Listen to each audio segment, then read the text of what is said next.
Let's mic history को जानो। Singapore दुनिया का वो देश है जो अमीरी के मामले में दुनिया में दूसरे नंबर पर आता है, जहां का हर चौथा आदमी करोड़पति है, जो पर कैपिटा जीडीपी के मामले में अमेरिका से भी आगे है। दुनिया की सारी बड़ी कंपनियां आज सिंगापुर में अपना ऑफिस खोलकर बैठी हुई हैं, और यह सब तब है जब पूरा सिंगापुर देश साइज में भारत की राजधानी दिल्ली से भी लगभग आधा है। यहाँ पर हर स्क्वायर किलोमीटर में 7,000 लोग रहते हैं, यानी वहाँ के हर किलोमीटर में भारत से भी ज्यादा भीड़ है, क्योंकि भारत में हर किलोमीटर में कुल 488 लोग रहते हैं। लेकिन भारत से करीब 4,000 गुना छोटे सिंगापुर में प्रति व्यक्ति आय $90,000 है। वहीं भारत में यह इनकम सिर्फ $2,400 है। लेकिन भारत को हम आज की कहानी में सिर्फ सिंगापुर से तुलना के लिए नहीं यूज करने वाले हैं। भारत और सिंगापुर का एक बहुत मजबूत कनेक्शन भी है, और वो भी इस वीडियो में आपको आगे पता चलेगा। साथ ही आपको मैं बताऊंगा कि कैसे सिंगापुर की 80% जनता आज से करीब 60 साल पहले तक भुखमरी की कगार पर जा पहुंची थी। सिंगापुर दुनिया के नक्शे में हो सकता है कि आसानी से दिखाई ना दे, लेकिन उसकी उपलब्धियों की चर्चा पूरी दुनिया में होती है। क्या आप यकीन करेंगे कि आज से 35 से 36 साल पहले सिंगापुर एक ऐसी जगह थी जहां लोगों के पास खाने के लिए कुछ भी नहीं होता था, बल्कि लोगों की भूखमरी से मौत हो जाया करती थी।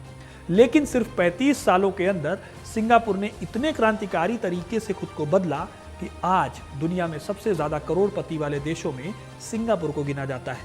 हैरानी की बात है कि सिंगापुर के पास सऊदी अरब और बाकी अरब देशों की तरह नेचुरल रिसोर्सेज भी नहीं है, लेकिन फिर भी ये दुनिया के कई अमीर देशों को टक्कर देता है। ऐसे में सवाल आता है कि सिर्फ 35 सालों में कैसे सिंगापुर इतना बड़ा देश बन गया। जवाब है सिर्फ एक आदमी, वो आदमी जिसने सिंगापुर का काया पलट कर दिया। इस शख्स का क्या नाम था और कैसे उन्होंने सिंगापुर का काया पलट कर दिया, सब इस वीडियो में जानेंगे। तो वीडियो को इन तक जरूर देखिएगा, क्योंकि अपना इतिहास नहीं जानोगे तो खुद को कैसे पहचानोगे। भारत से सिंगापुर की दूरी है करीब 5,000 किलोमीटर। अगर ध्यान से ना देखो तो नक्शे पर सिंगापुर दिखाई भी नहीं देता। कई बार लोग इसे मलेशिया का ही एक शहर मान लेते हैं। मात्र 700 स्क्वायर किलोमीटर में बसा यह देश एक सिटी स्टेट है, यानी कि सिंगापुर ही शहर भी है और यही देश भी है। यहाँ कोई स्टेट नहीं है। लेकिन ये सब जानने से भी पहले आपको सिंगापुर के इतिहास में और भी पीछे ले चलते हैं, जब भारत और सिंगापुर का आपस में कनेक्शन था। हिस्टोरिकल डॉक्यूमेंट्स के हिसाब से कलिंग के एक राजा मलय राज्य के एक द्वीप टेमासेक के पास पहुंचे, जहां उन्होंने टेमासेक की एक राजकुमारी से शादी कर ली और यहीं पर रहने लगे। इन राजा का नाम था शुलन। कुछ इतिहासकार मानते हैं कि ये चोल राजा राजेंद्र चोल थे। माना जाता है कि साल 1299 में शुलन वंश के राजकुमार सांग नील एक बार जब शिकार के लिए निकले तो उन्हें एक आइलैंड पर ऐसा जानवर दिखा जो उन्होंने इससे पहले कभी नहीं देखा था। लोकल लोगों ने बताया कि यह जानवर सिंह है, यानी कि शेर। यह सुनकर सांग नील ने इस जगह का नाम रख दिया सिंहपुर, और आगे जाकर यही नाम सिंगापुर में बदल गया। आज अगर आप सिंगापुर के फ्लैग को देखें तो उसमें भी शेर दिखाई देता है, या सिंगापुर की कई फेमस जगहों पर आपको शेर का रिप्रेजेंटेशन दिख जाता है। खैर, 16वीं और 19वीं सदी के बीच ये छोटा सा आइलैंड पहले पुर्तगालियों ने अपने कब्जे में किया। उसके बाद ये डचों के पास चली गई और डचों से निकलकर यहाँ ब्रिटिशर्स का कब्जा हो गया। असल में सिंगापुर के बेहद नजदीक मलक्का स्ट्रेट पड़ता है, जहां से एक दौर में दुनिया का सबसे ज्यादा ट्रेड होता था। वेस्ट एशिया और ईस्ट एशिया इस जगह से जुड़ते थे, और इसी वजह से यूरोप और अमेरिका के लिए ये जगह काफी इंपॉर्टेंट थी। यानी कि सिंगापुर की ट्रेडिंग इंपॉर्टेंस काफी ज्यादा थी। यही वजह है कि ब्रिटिशर्स ने भी सिंगापुर को अपनी कॉलोनी बना लिया। 1819 से लेकर 1959 तक सिंगापुर पर ब्रिटिशर्स का अधिकार रहा। इस दौरान उन्होंने यहाँ बड़े बड़े पोर्ट बनाए, दुनिया के लिए इन बंदरगाहों को टैक्स फ्री कर दिया, जिससे कई देशों के जहाज यहाँ ठहरने लगे। इससे सिंगापुर धीरे धीरे प्रसिद्ध होने लगा। यहाँ की इकोनॉमी ने भी रफ्तार पकड़ी। इसी दौरान सिंगापुर में मलेशिया और चाइना की एक बड़ी आबादी आकर बसने लगी। इस तरह यहाँ पर मलय और चाइनीज आबादी अच्छी खासी हो गई। हालांकि अंग्रेजों को इस बात से कोई मतलब नहीं था। वो सिंगापुर में सिर्फ अपने फायदे के लिए काम कर रहे थे, इसलिए उनका सारा डेवलपमेंट सिर्फ कोस्टल एरिया तक हो रहा था। उन्होंने कभी भी यहाँ के नियम कानूनों पर बहुत ज्यादा ध्यान दिया ही नहीं। लेकिन अंग्रेजों का यह रवैया बदल गया साल 1869 में, जब इजिप्ट में सुएज नहर बन गई। इस नहर के बनने से मलक्का स्ट्रेट का महत्व और भी ज्यादा बढ़ गया। इसके बाद अंग्रेजों ने सिंगापुर पर ज्यादा ध्यान देना शुरू किया। इन्होंने यहाँ नियम कानून बनाए, पुलिस और सेना भी रखी, ट्रेड को बढ़ावा देने के लिए इंफ्रास्ट्रक्चर भी बनवाया। इंग्लैंड ये सब मजबूरी में कर रहा था, लेकिन इसका फायदा सिंगापुर को भी हो रहा था, क्योंकि सिंगापुर अब एक ब्रिटिश कॉलोनी बनकर प्रॉपर देश की तरह काम करने लगा था।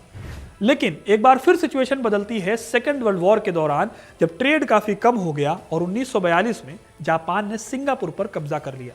जापानी सेना ने हजारों आम लोगों को सरेआम मारा, लोगों को जिंदा जलाया, सिंगापुर के लोगों को पकड़कर जबरन गुलाम बनाया। इस तरह सिंगापुर बेहद पिछड़ गया। 1945 में जब जापान ने सरेंडर किया तो सिंगापुर की हालत बेहद खराब हो गई। साल 1959 तक अंग्रेजों को लगने लगा था कि अब सिंगापुर में रहने का कोई फायदा नहीं है। इसीलिए 1959 में उन्होंने अपना बोरिया बिस्तर समेटा और सिंगापुर को छोड़कर हमेशा के लिए चले गए। सिंगापुर को उन्होंने सेल्फ रूल का अधिकार दिया। हालांकि कुछ वक्त के लिए सिंगापुर के विदेशी मामलों पर ब्रिटेन का ही कंट्रोल था। अंग्रेजों ने जब सिंगापुर को छोड़ा तो उन्होंने कुछ भी सिंगापुर में बाकी नहीं रहने दिया। उन्होंने अपने सारे बिजनेस को मलेशिया में शिफ्ट कर दिया, जिसके चलते सिंगापुर में बहुत ज़्यादा गरीबी हो गई। आप जानकर यकीन नहीं करेंगे, लेकिन 1959 में यहाँ की 80% पॉपुलेशन झुग्गियों में रहने के लिए मजबूर थी। देश में भुखमरी थी और बड़े पैमाने पर बेरोजगारी थी। ना तो सिंगापुर में नेचुरल रिसोर्सेज थे सऊदी अरब की तरह, ना ही इकोनॉमी में कोई ऐसी खास चीज़ थी जिससे यहाँ की इकोनॉमी को सुधारा जा सके। ऊपर से सिंगापुर में रहने वाले अधिकतर लोग चीन से आए थे, जो मलय पार्टियों को फूटी आंख नहीं सुहाते थे। इन सबके बीच में 1959 में सिंगापुर के पीएम बने थे प्रधानमंत्री ली क्वान यू। सिंगापुर को मुसीबत से निकालने के लिए उन्होंने कई काम करने शुरू किए। सबसे पहले उन्होंने देश को एकजुट करने की कोशिश की, क्योंकि पीएम को पता था कि एकता ना होने की वजह से वो कोई भी पॉलिसी लेके आएंगे तो वो सारी पॉलिसीज खराब हो जाएंगी। इसीलिए पीएम बनते ही उन्होंने सिंगापुर का नेशनल फ्लैग और नेशनल एंथम बनाया। इसी तरह से उन्होंने सरकारी स्कूल खोले, जहां काफ़ी अच्छी एजुकेशन बेहद कम फीस पर दी जा रही थी। इन स्कूलों में एकता को बढ़ावा देने के लिए हर एक धर्म की रिस्पेक्ट करनी सिखाई गई और एक दूसरे के धर्म के बारे में भी लोगों को अच्छे से बताया गया, ताकि अलग अलग कम्युनिटीज़ के बीच का झगड़ा खत्म हो सके और सब मिलजुल कर रह सके। इस तरह से सिंगापुर ने अपने देश के लोगों को यूनाइट करने में कामयाबी हासिल कर ली। लेकिन अभी एक दिक्कत ये थी कि सिंगापुर बहुत छोटा देश था। ली को अपने देश की सिक्योरिटी की चिंता थी, इसीलिए उन्होंने जनता की सहमति लेकर साल 1963 यानी 1963 में सिंगापुर का मलेशिया में विलय करा दिया। जल्द ही उनका यह फैसला गलत साबित हुआ, क्योंकि मलेशिया की सरकार ने मलेशिया के मलय लोगों के फेवर में कई अधिकार दिए। दूसरी तरफ सिंगापुर में चीनी लोग ज़्यादा रहते थे, इसलिए मलेशिया को लगता था कि उनकी वफादारी चीनियों की तरफ होगी, ना कि मलेशिया की तरफ। इस बात से सिंगापुर के पीएम ली नाराज थे। उन्होंने दोनों देशों के बीच टेंशन बढ़ती हुई देखी और 2 साल बाद मलेशिया ने खुद ही सिंगापुर को अपने देश से अलग कर दिया। ली क्वान के लिए यह बहुत बड़ा धक्का था। वो लाइव टीवी पर इस बात को लेकर रो दिए थे, लेकिन इसके बाद उन्होंने कई बड़े फैसले किए। 1966 में पीएम ली ने हाउसिंग एंड डेवलपमेंट बोर्ड यानी HDB बनाया। इस बोर्ड ने बड़े पैमाने पर हाउसिंग यूनिट बनाए और झुग्गी झोपड़ियों में रहने वाले लोगों को बेहद कम दाम में मकान दिए। जिनके पास मकान के पैसे नहीं थे, उन्हें लीज पर मकान दिए गए। देखते ही देखते सिंगापुर से झुग्गी झोपड़ियां गायब होने लगी। इसके लिए एक अलग स्कीम भी शुरू की गई, ताकि लोग सेविंग्स करना सीखें। हर कर्मचारी की 25% तनख्वाह सरकारी सेविंग स्कीम में डाली जाती, जिसमें सरकार अपनी ओर से उतनी ही रकम और डालती। इस स्कीम के चलते सिंगापुर के 80% नागरिकों को अपना घर मिला और सिंगापुर दुनिया में सबसे ज्यादा बचत करने वाला देश बन गया। जून 1968 में उन्होंने जूरोंग टाउन कॉरपोरेशन बनाया। जूरोंग सिंगापुर का एक पश्चिमी हिस्सा है। इस एरिया को उन्होंने इंडस्ट्रियल हब बनाया।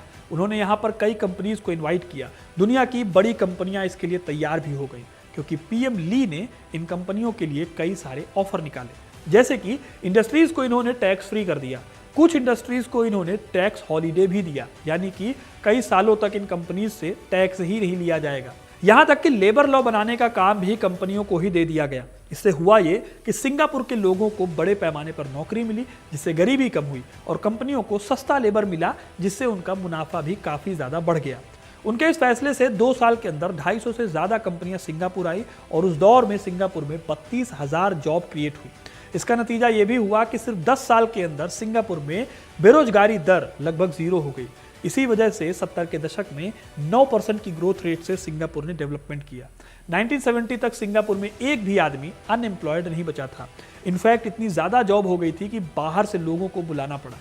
इन सब फैसलों के साथ ही ली क्वान ने भ्रष्टाचार को रोकने के लिए भी उपाय किए।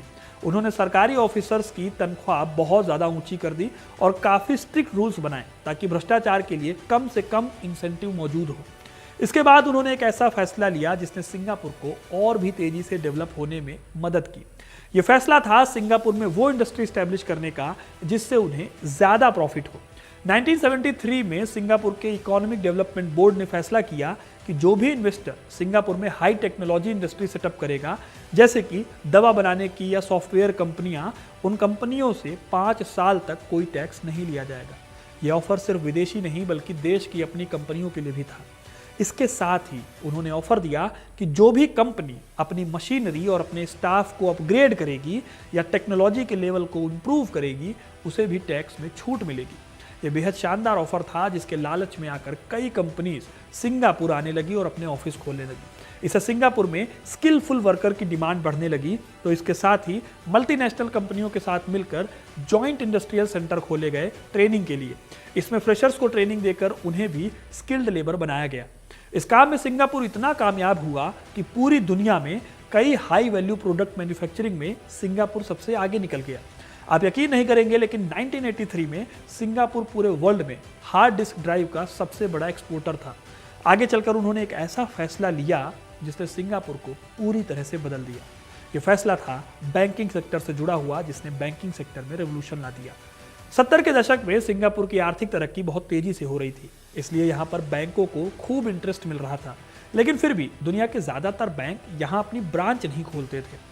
इसकी वजह यह थी कि सिंगापुर सरकार बैंक के इंटरेस्ट पर 45% टैक्स लगाती थी। इस वजह से बाहरी देशों के बैंक यहाँ इन्वेस्ट नहीं करते थे। सिंगापुर ने फिर इस टैक्स को बंद ही कर दिया। इससे बड़े पैमाने पर सिंगापुर में बैंक खुलने लगे और सिंगापुर एक तरह से टैक्स हेवन कंट्री बन गया।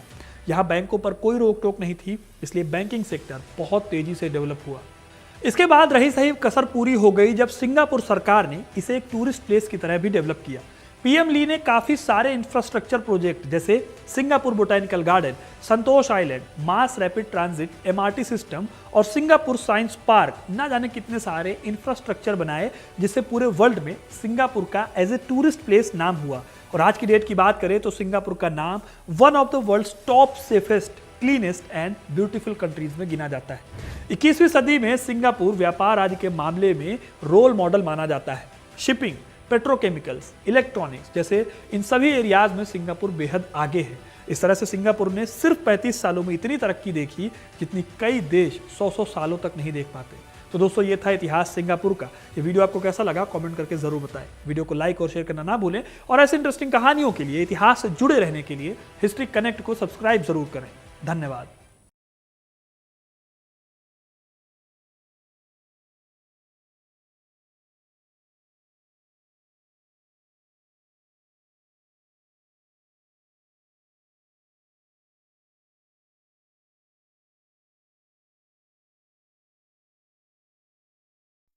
आप सुन रहे थे let's mic more than radio.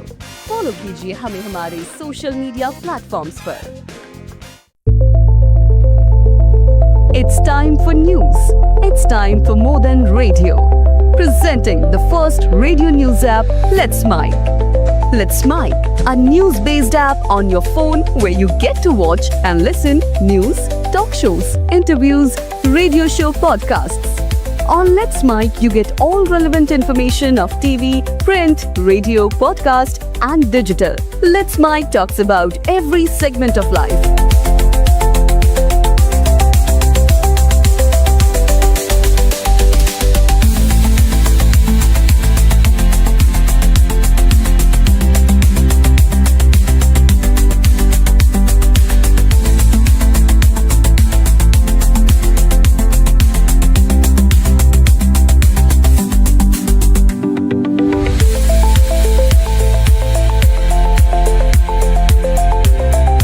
Download the app now from Play Store. Available both on Android and iOS mobile phones.